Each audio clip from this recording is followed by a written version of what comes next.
ଦଶନ୍ଧି ଧରି 10ଟା 8ରେ ଅଟକି ରହିଥିଲା ଘଣ୍ଟାଟି। ମରାମତି ପାଇଁ ଲାଗିଲା 2 ବର୍ଷ। ଖର୍ଚ୍ଚ ହେଲା 96 ଲକ୍ଷ ଟଙ୍କା। 123 ବର୍ଷର କ୍ରୁଜେନ୍ କ୍ଲକ୍ ଜାନୁଆରୀରେ ହେବ କାର୍ଯ୍ୟକ୍ଷମ। ଏବେ ମନରେ ପ୍ରଶ୍ନ ଆସୁଥିବ, ଏହି ଘଣ୍ଟାରେ କ'ଣ ରହିଛି ଖାସ୍? କ'ଣ ତାର ମହତ୍ଵ ହୋଇପାରେ, ଯାହାର ମରାମତି ପାଇଁ ଏତେ ଖର୍ଚ୍ଚ?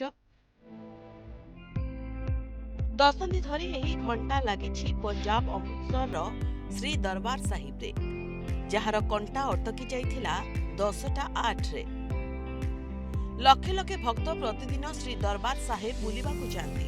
ଅନେକ ଲୋକଙ୍କ ନଜର ଏହି ଘଣ୍ଟା ଉପରେ ବି ପଡ଼େ, କିନ୍ତୁ ବହୁତ କମ୍ ଲୋକ ଅନୁଭବ କରନ୍ତି ଏହା କେବଳ ଏକ ଘଣ୍ଟା ନୁହେଁ, ବରଂ ଇତିହାସର ଏକ ନୀରବ ସାକ୍ଷୀ। ଖୁସିର କଥା, ସମୟ ଅନୁସାରେ ଜୀର୍ଣ୍ଣ ହୋଇଯାଇଥିବା ଏହି ଘଣ୍ଟା ଏବେ ପୁଣି କାର୍ଯ୍ୟକ୍ଷମ ହୋଇଛି। ଏହା ପଛର କାହାଣୀ ବି ପୁରୁଣା। ଏହି ଐତିହାସିକ ଘଣ୍ଟା ପ୍ରାୟ 100 ବର୍ଷ ପୁରୁଣା। ଏହାର ସମ୍ବନ୍ଧ ରହିଛି ବ୍ରିଟିଶ ଭାରତର ଭାଇସରାୟ ଲର୍ଡ କର୍ଜନଙ୍କ ସହ। ଲର୍ଡ କର୍ଜନ ତାଙ୍କ ପତ୍ନୀଙ୍କ ସହିତ 9 ଏପ୍ରିଲ 1900ରେ ସ୍ୱର୍ଣ୍ଣ ମନ୍ଦିର କରିଥିଲେ ପରିଦର୍ଶନ। ସେହି ସମୟରେ ମନ୍ଦିର ପରିସରରେ ଲାଗିଥିବା ସାଧାରଣ କାନ୍ଥ ଘଣ୍ଟା ତାଙ୍କୁ ଠିକ୍ ଲାଗିନଥିଲା। ସେ ଶ୍ରୀ ଦରବାର ସାହେବର ପବିତ୍ରତା ଏବଂ ମର୍ଯ୍ୟାଦା ସହିତ ଏଠାରେ ଏକ ସ୍ୱତନ୍ତ୍ର ଘଣ୍ଟା ସ୍ଥାପନ କରିବାକୁ ଇଚ୍ଛା ପ୍ରକାଶ କରିଥିଲେ।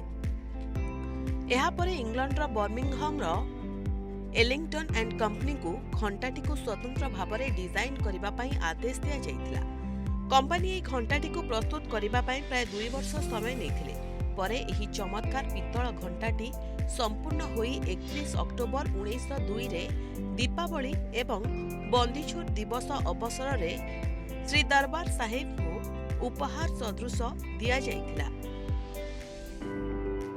ସମୟ ସହିତ ଘଣ୍ଟାର ଚମକ ଫିକା ପଡ଼ିଥିଲା, ଯାହା ଫଳରେ ଏହାକୁ ଚିହ୍ନଟ କରିବା କଷ୍ଟକର ହୋଇ ପଡ଼ିଥିଲା।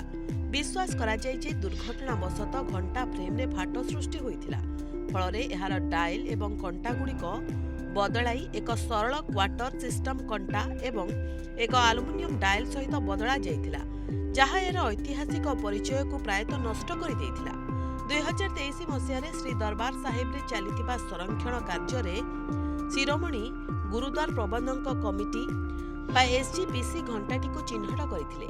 ଏହି କମିଟିର କାର୍ଯ୍ୟକର୍ତ୍ତା ମୋହିନ୍ଦର ସିଂଙ୍କ ନେତୃତ୍ୱରେ ଗୁରୁ ନାନକ ନିଷ୍କାମ ସେବକ ଦଳ ବା GNNSGକୁ ମନ୍ଦିର ସଂରକ୍ଷଣ ଦାୟିତ୍ୱ ଦିଆଯାଇଥିଲା।